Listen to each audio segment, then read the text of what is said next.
स्वागत है इस नए वीडियो में। मैं रोहित देसाई, को फाउंडर ऑफ जेबी एक्सपर्ट्स। इस वीडियो में हम डिस्कस करते हैं कोटेशन के बारे में, जो नॉर्मली हमारे प्राइजेस आते हैं इंडियन रुपीस में और हम कोटेशन भेजते हैं यूएसडी में, और यहाँ पे गलती होने के चांसेस होते हैं। तो हम समझेंगे कि क्या गलतियां हो सकती है, उसको कैसे हम करेक्ट कर सकते हैं, और साथ ही साथ हम ये भी देख लेते हैं कि किस तरीके से हमें कोटेशन बनाना चाहिए। तो शुरुआत करते हैं प्रोक्योरमेंट प्राइस या प्रोडक्ट प्राइस या परचेज प्राइस। अगर आप मैन्युफैक्चर हो तो आपको प्रोडक्ट प्राइस मिल जाएगा, क्योंकि आप खुद ही मैन्युफैक्चर करते हो, तो आपको पता है कितना रॉ मटेरियल गया, कितना लेबर गया, कितना बिजली गया, वगैरह वगैरह वगैरह, राइट। तो उसका मुझे फाइनल प्राइस आता है which is around 3 lakh rupees. तो मुझे एक टोटल कॉस्ट मिल जाता है ऑफ द प्रोडक्ट, जितना गुड्स मेरी बन गई उसका मेरे पास प्रोडक्ट है, या जितना मैंने खरीदा है किसी से, जिस मैन्युफैक्चर से मैंने खरीदा उसको तो मैंने पेमेंट करना ही है। जो पेमेंट करना है उसी को यहाँ पे डाल दीजिए, that's all it is, right. तो इसके बाद आपको देखना होगा पैकेजिंग का खर्चा, क्योंकि ऐसे तो माल हाथ से उठा के तो नहीं दोगे, उसको डब्बे में पैक करोगे। पहले क्या होगा कि अगर आप चिप्स के एग्जांपल मानोगे तो एक कवर में आप उसको पैक करोगे, जो प्लास्टिक कवर्स होते हैं जो हम लोग लेस वगैरह चिप्स में हम लोग लेते हैं।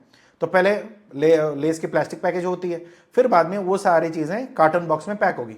तो प्राइमरी का मतलब जो प्रोडक्ट जिसमें डायरेक्टली जाएगा उसका, फिर उसके बाद जो पैकेट्स बन गए उसको किस में जाएगा, वो कार्टन बॉक्स में भी जा सकता है या बैग में भी जा सकता है। तो वो देख लीजिए कि आपकी इंडस्ट्री में कौन सी स्टैंडर्ड है, तो उसके अकॉर्डिंगली जो भी आपका खर्चा है, मान के चलो ग्राफिक डिजाइनर यूज किया है उसका खर्चा आना चाहिए।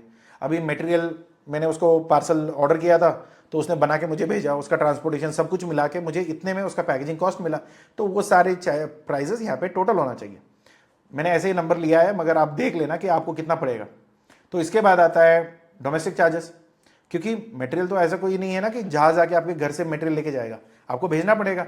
तो फैक्ट्री से पोर्ट तक जाने का खर्चा भी ऐड करना होगा। काफी लोग ये चीजें मिस करते हैं, तो ध्यान रखिए कि ऐसे कोई चार्जेस मिस ना हो जाए, क्योंकि काफी लोग क्या है ना कि मैंने देखे हुए हैं, ये प्रैक्टिकली चीजें हैं कि कोटेशन भेज दिया, फिर बाद में क्लाइंट को मेल लिख रहे हैं कि बोलते हैं sir there is something I need to add up, this pricing was missing. कितना अनप्रोफेशनल लगेगा। एक तुम्हें ट्रांसपोर्टेशन का खर्चा मिटा दिया तुमने, उसका प्राइस डाला नहीं, और क्लाइंट को बोल भी रहे हो मुंह से कि ये भैया मैंने मिस कर दिया। अरे मिस किया तो हो गया, आपके मुंह पे तमाचा पड़ गया, खत्म करो उसको। आप जाके ये नहीं बोल सकते कि मैंने नहीं किया, तो उसको पता चल जाएगा यार किसी अनाड़ी से मैं काम कर रहा हूं और ये मेरा कल काम बिगड़ने वाला है। तो जो ऑर्डर आने वाला था वो 7,000 के चक्कर में डूब भी जा सकता है। तो अगर बड़े गलतियां मत करो, जो भी प्राइजेस है जो भी है उसका रोड मैप बना के, मैं आगे की वीडियोस में बता देता हूं कि रोड मैप कैसे बनता है, क्या क्या चीजें इन्वॉल्व होनी चाहिए, तो उसके हिसाब से आप बनाना शुरू करो। वरना इसका स्क्रीनशॉट ले लो, या इसका लिंक मैं डिस्क्रिप्शन में डाल देता हूं, उसको लेके आप काम करना शुरू करो। मगर कभी भी ऐसे प्राइजेस मिस मत करना। अगर मिस कर भी दिया ना तो छोड़ दो, वो आपका घाटा आपने खुद करवा लिया। कभी भी क्लाइंट के पास नहीं जाना चाहिए जब तक वो कोटेशन एक्सपायर हो गया, तो फिर ठीक है। अगर कोटेशन एक्सपायर नहीं हुआ है तो आप जाके ये नहीं बोलोगे कि भैया मैंने कन्वर्शन में गड़बड़ी करी है, मैंने इसका प्राइस छोड़ दिया, मैंने लेबर का प्राइस छोड़ दिया, कोई एक्सपेंडिचर। अरे छोड़ कैसे सकते हो, आप प्रोफेशनल हो, आप उतना प्रोफेशनलिज्म दिखाना भी चाहिए। वरना क्या होगा कि बाहर को समझ में आ जाएगा भाई ये तो खुद का प्राइस नहीं जानता, कल जाके मुझे 2-3 हज़ार और बढ़ा दे, या 4-5 हज़ार डॉलर मतलब हज़ारों में बढ़ा दे, तो फिर इसके कोई मतलब नहीं है। कभी ये भी बोल सकता है कि मटेरियल में कोई गड़बड़ी हो गई। तो ऐसे वाली फीलिंग कस्टमर्स को नहीं देना चाहिए। आप कस्टमर को हमेशा ये पता होना चाहिए कि कस्टमर को लगना चाहिए कि आप ठीक हो, आप जो काम करोगे वो भी ठीक करोगे, और उसको जो माल मिलेगा वो भी ठीक मिलेगा। अगर आपने ये कॉन्फिडेंस उसको नहीं दिया तो वो भी हाथ जोड़ देगा कि भाई रहने दे, तेरे हाथ से होने वाला नहीं है। तो काफी बार नेगोशिएशन में बेड़ा गर्क इसलिए होता है कि ये सारी चीजें आप कर देते हो, तो संभाल के। तो इसके बाद क्या आता है, ट्रांसपोर्टेशन के बाद आपका डॉक्यूमेंटेशन का खर्चा, फ्राइट फॉरवर्डर का खर्चा, जो भी है। आप कौन से इनकोटर्म पे काम कर रहे हो, इनकोटर्म के बारे में पता नहीं है तो वीडियो ऑलरेडी डली हुई है, पूरी कोर्स आ रहा है। तो प्लीज जाके इसी यूट्यूब चैनल पे आपको जो भी भाषा आती है, हिंदी, इंग्लिश, कन्नड़ा, उस सारे लैंग्वेजेस में कोर्स डले हुए हैं, जाके पूरा देख लीजिए, समझ लीजिए, क्योंकि हर दिन नए चीज सीख रहे हो। तो पूरी, अगर पुराने वीडियोस नहीं देखे हैं तो जाके देख लीजिए, समझ में आ जाएगा इनकोटर्म क्या होता है। अगर इनकोटर्म के बारे में पता है तो फिर मैंने सिर्फ अग्री किया है एक्सपोर्ट फॉर्मेलिटीज का डॉक्यूमेंट उसको देने के लिए। मेरा इसमें कोई, मैं कंटेनर बुक नहीं कर रहा, मैं कुछ चीजें भी बुक नहीं कर रहा। मैंने CFS स्टेशन पे मैं माल पहुंचा रहा हूं और वहां पे मुझे डॉक्यूमेंटेशन क्लियर करके मुझे उसको देना है, जो मेरी बेसिक रेस्पॉन्सिबिलिटी है। सर्टिफिकेट ऑफ ओरिजिन हो गया, फिर इनवॉइसेस हो गए, फिर कस्टम क्लियरेंसेस की बेसिक चीजें वो करके मैं उसको दे रहा हूं। इसके बाद जब मटेरियल ठीक ठाक क्लियर आउट हो गया तो वो लोड करके वो खुद ही लेके जाएगा, मुझे उससे कोई लेना देना नहीं है। तो यहां पे क्या होता है, इसके बाद आता है आपका बैंक का चार्जेस, क्योंकि पैसे तो आपके बैंक में आने वाले हैं, जो आप एक्सपोर्ट करोगे तो उसके पैसे बैंक में आएंगे, और बैंक तो चैरिटेबल ऑर्गेनाइजेशन नहीं है, राइट? ट्रस्ट तो नहीं है ना कि फ्री में कुछ भी दे रहे हैं, कुछ तो नहीं देने वाले हैं लोग, ये तो चार्ज भी करेंगे। कुछ लोग बोल के करते हैं, कुछ लोग है कि बिना बोले करते हैं। ऐसे मैं सोचना कि छोटे बैंक करते हैं, ऐसे बड़े बैंक भी करते हैं बिना बोले। तो देख लेना कि क्या क्या चार्जेस इन्वॉल्व होते हैं और इसके क्या प्रोसेसिंग फीस है, इसके शिफ्ट चार्जेस क्या है, वगैरह वगैरह। क्योंकि क्या है ना, बड़े बड़े बैंक्स यहाँ पे ना लोगों को पागल बनाते हैं, थोड़ा संभाल के। जहाँ से भी बात कर रहे हो, जिस भी ब्रांच या किसी भी बैंक से काम कर रहे हो, तो प्लीज़ देख लेना प्रॉपरली सारी चीज़ें रिटर्न में हो और सारी चीज़ें प्रॉपरली कम्युनिकेटेड हो, वरना लग जाएगी। ठीक, फिर यहाँ पे आता है करेंसी कन्वर्शन। जो अभी देखो, बफर एक वो चीज़ होता है जो आपको सेफगार्ड करेगा। एक अगर मार्केट इतना ऊपर नीचे हो रहा है, प्राइजेस थोड़ी ज़्यादा फ्लक्चुएटिंग है, अगर देखो आपका प्रॉफिट हो रहा है तो आपको तो कोई दिक्कत नहीं है। अगर मार्केट थोड़ी फ्लक्चुएट होकर प्राइजेस कम हो गया तो कम से कम उसका बफर तो होना चाहिए। तो फिर वो हिसाब से आप देख लो यहाँ पे कितना परसेंटेज का बफर आप यहाँ पे रख सकते हो। 1 to 2% का आपको जो भी यूएसडी आता है उसका बफर होना चाहिए। तो यहाँ पे अगर आप मान के चलो इसका मुझे 2% डालना है, ठीक, तो आप यहाँ पे 2% डाल दीजिए, ठीक है, या 1% डालना है। नॉर्मली आज के टाइम पे थोड़ी वोलेटिलिटी है तो इसकी वजह से हम लोग 2% मान के चलते हैं। फिर ये आ गया मेरा टोटल प्राइस, जिसमें ऊपर से नीचे तक सारे खर्चे आ गए। जब भी आप ऐसे कोई फॉर्मूला यूज करते हो, कहीं पे 1-2 नंबर मिस हो गया तो प्लीज ध्यान में रखना कि कोई ऐसे प्राइजेस या फॉर्मूले में गड़बड़ ना हो। और आप मान के चलो कि आज के टाइम पे मेरे कन्वर्शन प्राइस है 84.5। अभी 84.5 जो है ना, ये कहां से पता चलेगा या कौन देगा ये प्राइस? आप देखोगे, चलो भाई सिंपल सी चीजें हैं कि गूगल में जाके चेक कर लिया कि गूगल कन्वर्टर, करेंसी कन्वर्टर ले लिया और कितना यूएसडी है, क्या डॉलर है, उसके सामने देख लिया और वो आके मैंने कोटेशन में डाल दिया। क्या कल मुझे गूगल पैसा देगा? नहीं देगा। अरे गूगल ने उस दिन बताया था ये प्राइस था, नहीं, उससे कोई मतलब नहीं है। अगर यह चाहिए तो एक्सी का यूज कर लो, इनका ऐप भी आता है, रिफ्रेश रेट मिल जाता है, ये टाइम पे इन्होंने रिफ्रेश किया था। तो क्या फर्क पड़ता है यहाँ पे रेट बताने से? ये देने वाले थोड़ी ना है यहाँ पे, ये तो देंगे नहीं। तो आपको देने वाला कौन है? वो बैंक है। तो आपको किसका प्राइस लेना चाहिए? बैंक का लेना चाहिए। कभी भी ऐसे मत करना कि कहीं पे गूगल में देखा या कहीं और देखा, ऐसे मत करो, क्योंकि यहीं पे लोगों की खराब हो जाती है काम। देखो यहाँ पे अगर बैंक का ना 2 प्राइस होता है, बैंक बाइंग प्राइस और बैंक सेलिंग प्राइस। अगर बैंक डॉलर खरीदता है तो फिर इतने में खरीदेगा, अगर बैंक डॉलर बेचता है तो इतने में बेचेगा। इसके बीच का उनका प्रॉफिट, यार सिंपल सी बात है। उसमें थोड़े खर्चे होते हैं मगर मैक्सिमम इनका प्रॉफिट ही होता है। तो अगर आप यहां पे देखोगे ना कि ये प्राइस है और ये प्राइस में बहुत फर्क है। अगर मैं एक्सपोर्टर हूं तो मुझे ये प्राइस मिलेगी, अगर मैं इंपोर्टर हूं तो मुझे ये प्राइस मिलेगी। अगर मैं दोनों हूं तो इनसे झंझट ही मत पड़ो यार, सीधी बात है। अगर आपके पास डॉलर आ रहा है, मान के चलो कि डॉलर आपने यहां पे खरीद रहे हो, मतलब बेच रहे हो, सॉरी, अगर बैंक ये डॉलर खरीद रहा है तो टीटी बाइंग रेट क्या होगा कि 83.35। इसका मतलब जब आप एक्सपोर्ट करते हो आपको डॉलर मिलेगा। अभी डॉलर तो मैं मार्केट में तो यूज नहीं कर पाऊंगा ना, मैं बाकी मेरे वेंडर्स जिनके भी पैसे मुझे देने हैं उनको तो रुपए में देने हैं और उनका इनवॉइस सारे रुपए में है। तो डॉलर लेके क्या करूंगा? उसको तो कन्वर्ट करना पड़ेगा, वो तो किसी को बेचना पड़ेगा डॉलर रुपए के चक्कर में। तो फिर मुझे बैंक के पास वो लोग खरीदेंगे मुझे 83.35। तो आपका कन्वर्शन रेट क्या होना चाहिए यहां पे? सिंपल सी बात है, 83.35। सर नेगोशिएट कर सकते हैं? बिल्कुल कर सकते हैं। क्यों? क्योंकि ये तो बिजनेस है ना, उनका भी थोड़ी ना ऐसा है कि वो लोग कुछ भी बोलेंगे हम मान लेंगे। अगर ये अच्छा रेट नहीं दे रहा है, ये बैंक वाला अच्छा रेट नहीं दे रहा है, जस्ट इन केस दूसरे बैंक में चले जाइए, जहां पे अच्छी रेट मिलती है, जहां पे अच्छा सर्विस मिलता है, वहां पे ले लो। यहाँ पे कोई भाईचारा नहीं है, 4-5 अकाउंट रखने में कोई दिक्कत नहीं है। जब भी आपको कहीं पे भी बिजनेस चाहिए होगा, बस थोड़ा ये समझ लेना कि कौन सा पेमेंट कौन से बैंक में आया, सो दैट उस बैंक में ही आपको EBRC क्लोज करना है। उसके बारे में हम आगे बात करेंगे, मगर अभी इतना समझ लो कि जहां पे भी आप पैसे कंपेयर करते हो, सिर्फ प्राइजेस ही नहीं, सर्विस भी थोड़ा कंपेयर कर लो।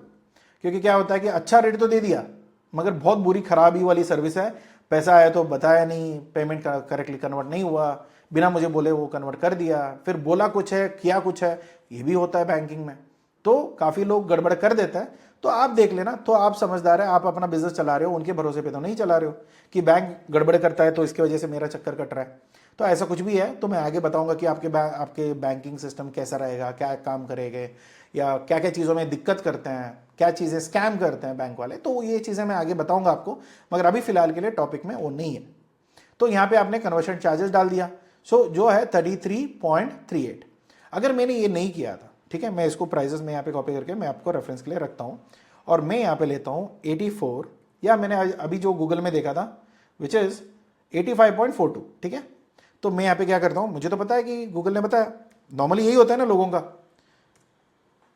85 ना, 85.42, हाँ ठीक, 85.42 ये मेरा प्राइस हो गया। मैंने गूगल में देखा, नंबर डाल दिया, ये रेट पे मेरी कन्वर्शन होगी। तो अभी मैंने क्या किया कि अगर ये मेरी इंडियन रुपीज़ है जो 33,000 सॉरी 3,30,000 है, ठीक है। तो 3,30,000 में मैंने क्या किया, इसको डिवाइड किया बाय द करेंसी, जो कन्वर्शन मुझे करनी थी उस पर मैंने डिवाइड कर दिया। तो अभी मुझे मेरा मार्जिन ऐड करना है, तो मैंने यहाँ पे क्या किया कि मैं 10% मार्जिन में काम करता हूँ, तो मैं इसको क्या करता हूँ, इसका मैंने यहाँ पे 10% डाल दिया, तो इसका जितना भी है उतना मुझे 10% यहाँ पे मिल गया। तो 10% एडअप होके मेरा दोनों प्राइजेस ऐड होके यहाँ पे नंबर मिल जाते हैं। तो मुझे ये प्राइस डालना चाहिए कोटेशन में। तो कोटेशन में कैसे जाएगा, ये जाएगा, और मेरे कितने बॉक्स जा रहे हैं, 30 बॉक्स जा रहे हैं, तो 30 बॉक्स में 1 बॉक्स इक्वल जो यूनिट प्राइस ये आती है, तो वहाँ पे 141.65 यूनिट आता है बॉक्सेस, और टोटल वैल्यू आता है ये। इसको दोबारा इंटू कर देता हूँ सो दैट कैलकुलेशन में कोई एरर है तो पता चल जाएगा, ठीक है। इतना डेसिमल्स नहीं लेते हैं, 2 डिजिट डेसिमल्स काफ़ी रहेगा। डेसिमल्स मतलब डॉट के बाद जो नंबर है ना वो। तो फिर अरे गड़बड़ हो गया, हाँ ओके ठीक है। तो ये हो गया मेरा प्राइसिंग। तो ये मेरी इनवॉइस में चली जाएगी, यहाँ पे डिस्क्रिप्शन डाल देता हूँ, यहाँ पे प्रोडक्ट नंबर और यहाँ पे HSN कोड डाल के मैंने क्लाइंट को कोटेशन भेज दिया। इसमें क्या क्या चीज़ें इंक्लूड है, ये सारी चीज़ें मैं लिख भी देता हूँ कि क्या क्या चीज़ें मैंने इंक्लूड की हुई है। अगर आप बता सकते हो कि अगर कुछ और चीज़ें आपको डलवानी है तो प्लीज़ मेंशन करके भेज दीजिए, क्योंकि ये होता है प्रोफेशनल तरीका। अगर आप गड़बड़ी करते भी हो तो उसको पता रहेगा कि आपने क्या क्या चीज़ें यहाँ पे इन्वॉल्व करी हुई है। अगर वो कल वो भी पूछना चाहता है, मान के चलो कि आप अनाड़ी नहीं हो, वो अनाड़ी है, तो ये भी गड़बड़ हो सकता है। तो किसी की गलती की वजह से अपना बिजनेस क्यों खराब है, राइट। अगर उसको पता नहीं है उसको मैं सिखा सकता हूँ, अगर मुझे नहीं पता वो तो नहीं सिखाएगा, राइट। तो ये जानकारी आपको होना चाहिए। बिजनेस में जो बेचेगा उसको समझदारी होनी चाहिए, अगर खरीदने वाले को समझ में नहीं आता तो भी चलेगा, ठीक है। बेचने वाले को पता होना चाहिए ना कि बैंगन और आलू में क्या फ़र्क होता है, वरना दिक्कत हो जाएगी। कस्टमर आके बोलेगा बैंगन दे, आप आलू दे के बैठ गए तो फिर खराब हो जाती है, राइट। तो आपको समझ में होना चाहिए, ये आपकी जिम्मेदारी है। तो ये सारे डिटेल्स आप डाल के उसको कैलकुलेट करके उसको मेल में डाल के लिख के भेज दोगे कि भैया ये प्राइस है और ये सारे प्राइजेस इसमें इंक्लूडेड है। अगर आप चाहते हो कि कुछ और चीज़ें इंक्लूड करें तो प्लीज़ मुझे बता देना, सो दैट आप ये भी बोल रहे हो साथ ही साथ कि भैया मेरे तरफ से कोई गलती तो हुई नहीं है, मैंने सारे हिसाब से डाल दिया है। अगर तुम कुछ और एज्यूम कर रहे हो कि आप ऐसे मान के चल रहे हो कि मैंने ये प्राइजेस भी डाल चुके हैं करके, अब मैंने सोचा था, मत सोचो, क्योंकि मैंने लिख के भेज दिया आपको ईमेल, पूरा ईमेल पढ़ लो, इसमें सारे नेगोशिएशन हो जाती है। अगर कोई डाउट इधर उधर बच जाता है तो नेगोशिएट करके, यार इतना प्राइस थोड़ी ना होता है, इतना प्राइस थोड़ी ना होता है, उतना प्राइस थोड़ी ना होता है, हाँ थोड़ी समझदारी दिखाना, ये प्राइजेस और ये प्राइजेस उसमें मत डालना, क्योंकि उसमें आपकी लग जाएगी, ठीक है। तो इतना आप अगर कैलकुलेट कर लोगे तो बहुत काफ़ी रहेगा, ठीक है। अभी हम मान के चलते हैं कि मैंने तो यहाँ पे गलती करी है ना, मैं तो गूगल का रेट लेके चल रहा हूँ। क्या है यहाँ पे गूगल का रेट, ये मेरा गूगल का रेट है और यहाँ पे मेरी प्राइस है। तो मैं यहाँ पे क्या करता हूँ, ये प्राइस लेता हूँ और इसको करता हूँ इनटू, ठीक, इसको मैं करता हूँ इनटू मेरी करंट रेट पे। इतने पैसे मुझे आने चाहिए थे, राइट। अभी जब हम कन्वर्ट करेंगे, जो डॉलर है यूएसडी है, ये डॉलर प्राइस है, इसको मैंने इनटू किया क्योंकि पैसे मुझे आने हैं, तो ये मेरे डॉलर में इनटू हो गए। तो कितना हो गया, 3,63,000 मुझे पैसे आ जाने चाहिए। चलो ठीक है, ये मैं मान लेता हूं। अगर ये प्राइस बैंक तो नहीं मानेगा, बैंक क्या बोलता है कि 83.65 रुपीज़ में मैं दे रहा हूं आपको, तो यहां पे आ जाता है दिक्कत। तो यहां पे आप क्या करोगे, सेम चीज़ जो टोटल प्राइस है इसको इंटू करोगे और यहाँ पे ये नंबर पे आप उसको मल्टीप्लाई करोगे, तो कितना फ़र्क आया। इसको ये प्राइस लीजिए, इसको माइनस ये अमाउंट आपके सामने आएगा 8,796 रुपीज़ का लॉस जो नेगेटिव गलती हो गया, किसका? बैंक की वजह से। क्यों? गूगल से बैंक फर्क पड़ता है। ये मैंने नहीं किया तो मेरा 10,000 का लॉस हो गया। मान के चलो कल जाके ये 30 लाख का हो गया, क्योंकि ये तो शिपमेंट में अभी 3 लाख का बता रहा हूं। 3 लाख में आपने 8-9 हज़ार डुबाया। अगर ये 30 लाख होता तो आप कितने डुबाते यहाँ पे? उसका जीरो बढ़ाते जाइए, आपको समझ में आ जाएगा कि 30 लाख है या 3 करोड़ का, ये कितनी बड़ी गलती मानी जा सकती है। तो सोच समझ के जो प्राइस यहां पे लेना है वो बैंक का रेट लेना है। हो सकता है तो बैंक का हेजिंग करके भी चलना पड़ेगा, इसके बारे में हम आगे बात करते हैं। मगर अभी फिलहाल के लिए आप इतना मान के चलो, यहां पे आपका पैसे फंस सकते हैं या नुकसान हो सकता है, जो खुद अपने आप ही करोगे, कोई और नहीं करेगा। यहां पे कोई स्कैम नहीं हुआ, ना कोई धोखा दिया, कुछ नहीं दिया।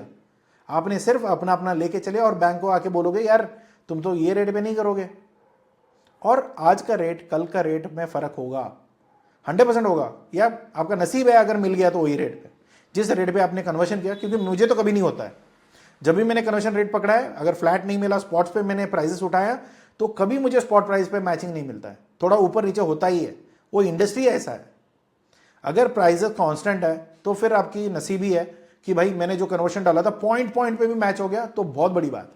पॉइंट पॉइंट पे मैच नहीं होता है, कभी ऊपर नीचे हो जाता है, तो आपका लॉस गारंटीड है। अगर आप ज्यादा में कैलकुलेट करते हो और कम में आपको मिलता है, अगर आपने कम में कैलकुलेट किया और ज्यादा मिल गया, प्रॉफिट है यार, उसमें क्या प्रॉब्लम है? जब देखो प्रॉफिट होता है ना, तो ज्यादा, अगर जितना भी सोचा था हमने उससे ज्यादा प्रॉफिट मिल गया, तब तो दिक्कत नहीं होती ना, किसी को पेट दर्द थोड़ी ना होता है। अगर मान के चलो मैंने 85/42 किया था, मगर मुझे जब मिला प्राइस तो मुझे 86 मिला, तो यार 4,000 का तो मुझे नेट प्रॉफिट मिल गया यहाँ पे। मुझे कहां से दर्द होने वाली है? मैंने तो पहले ही बफर यहाँ पे 6,000 रखा था, फिर उसके ऊपर 4,000 का प्रॉफिट है, तो मुझे तो मजा ही है ना उसमें, तो मैं कहीं पे नहीं खोया। अगर ये बड़ी बड़ी ट्रांजैक्शन में हो रहा है, अगर 30 लाख 40 लाख 1 करोड़ 2 करोड़ की, तो फिर इसका नंबर और बढ़ जाता है। तो कभी कभी चांसेस होते हैं ऐसे, हो मतलब मिल जाता है कि अगर आपने प्राइजेस थोड़ी फ्लक्चुएशन है तो फिर ये आप कर दोगे, वरना आपके साथ गड़बड़ी हो सकती है। डर किससे होता है पता है? प्रॉफिट से कभी किसी को डर नहीं होता है, लाभ से सबसे प्यार होता है। मगर जब लॉस होती है ना, वो होता है दिक्कत। प्रॉफिट से किसी को प्रॉब्लम नहीं है, प्रॉफिट सबको चाहिए, सबको करना है, मगर लॉस होता है तभी झटका लगता है। तो फिर वहां पे सोच लो कि मेरी ओवरऑल कैलकुलेशन क्या था और मेरी गलती कहां हुई है। अगर आप ये उसको ठीक कर लोगे तो कोई प्रॉब्लम आपको आएगी नहीं। तो ये मेन चीजें हैं, काफी बड़ी चीज नहीं है, स्क्रीनशॉट लेके भी कर सकते हो, चाहे तो लिंक भी मैं इसका डाल देता हूं। दूसरा आता है कि सर मुझे क्या सारे मैनुअल करने हैं? नहीं यार, काफी टूल्स मिल जाते हैं, अगर हो जाता है तो ऐसे टूल्स यूज कर लेना। ये तो सिर्फ बेसिक वाली है। एक्सवर्स कैलकुलेट करना है तो यहाँ पे प्राइजेस है, एफओबी कैलकुलेट करना है तो ये सारे खर्चे डालने हैं, सीआईएफ करना है तो ये दोनों खर्चे डालना है, अगर डीडीपी करना है तो ये सारे खर्चे डालने हैं। तो इतना डाल के आप काम करना शुरू कर सकते हो। ये वेबसाइट है, यहाँ पे आप देख लेना। एक्सी या गूगल आपको स्पॉट प्राइस नेगोशिएट करने के लिए होता है। सर ये गूगल का प्राइस है और ये तो रेफर नहीं करना है क्या? करना है। कब? जब बैंक के साथ आप बैठते हो ना कि भैया ये क्या कर रहे हो यार, इतना थोड़ी ना कम दोगे मुझे, थोड़ा तो नेगोशिएट करोगे, इतना थोड़ी ना कम करोगे, ठीक ठाक लगाओ। ठीक ठाक किससे लगाओ? ठीक ठाक इससे लगाओ। मार्केट रेट जो चल रहा है इसके नजदीक आना चाहिए, जितना नजदीक आएगा उतना अच्छा है। मगर आपको जो कैलकुलेट करना है वो तो इसी पे करनी है, क्योंकि बच के चलना है। कल बैंक मुकर गया तो फिर फंस जाओगे ना, क्योंकि अगर ये प्राइजेस सारे ना नेगोशिएट होनी चाहिए ईमेल पे। अगर किसी ने फोन पे बोला है आपको, कोई मैनेजर बोलता है सर मैं ना 84.9 पे मैं फाइनल कर रहा हूं, आप अप्रूवल दे दो, ठीक है, पैसे आ गए तो कर दो। मगर जब आप ये चीजें संभाल के रखना चाहिए। अगर इतनी बेसिक चीजें समझ में आ गई ना तो फिर आपको ज्यादातर दिक्कतें नहीं होती है। तो बैंक की जो भी चार्जेस है, ये सारी चीज़ों के अभी मैं आगे भी बताऊंगा कि अगर ऐसा कभी सिचुएशन में होता है तो अगर दूसरा इंपोर्ट भी कर रहे हो, एक्सपोर्ट भी कर रहे हो, उसको पैसे मैनेज कैसे करना है ये हम आगे बात करेंगे।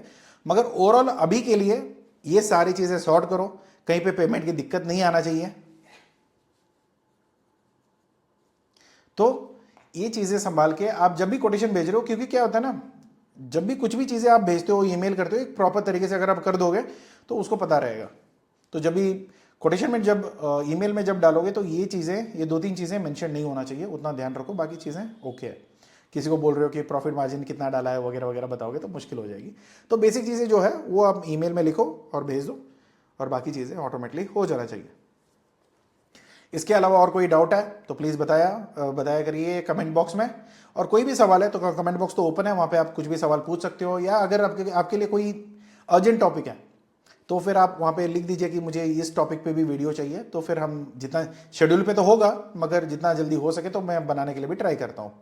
ठीक है, इसके अलावा अभी हम लोग हिंदी का कोर्स तो नहीं है, मगर अगर आप ये चाहते हो कि आपकी एक्सपोर्ट इंपोर्ट बिजनेस में मदद मिल जाए, हैंड होल्डिंग सपोर्ट मिल जाए और आपके बिजनेस को ग्रो करने के लिए अगर आप पूरी एक्सपोर्ट डिवीजन आउटसोर्स करना चाहते हो, जहाँ पे बायर फाइंडिंग हो जाए, लॉजिस्टिक मैनेज हो जाए, कंप्लायंसेस मैनेज हो जाए, हमें कोई ज़्यादा तकलीफ ना हो, सिर्फ हम लोग प्रोडक्ट मैन्युफैक्चर करके इनको दे दें और ये लोग मार्केट में बेच के आ जाए, इतना मुझे एक टीम चाहिए, तो फिर आप हमारी टीम के बात कर सकते हैं। नंबर तो डिस्क्रिप्शन में रहेगा, आप डायरेक्टली वहाँ से कॉल करके आप मेरी टीम से बात करिए और जो जो सर्विस देते हैं, जो जो पैकेजेस में हम देते हैं वो सारा समझ लीजिए। फिर उसके बाद जैसे भी आपको ठीक लगे आप काम करना शुरू कर सकते हैं।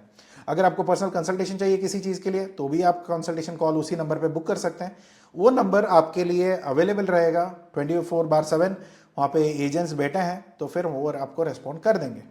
तो अगर ये वीडियो पसंद आया तो लाइक करना मत भूलना, सब्सक्राइब करके तो प्लीज जाइए।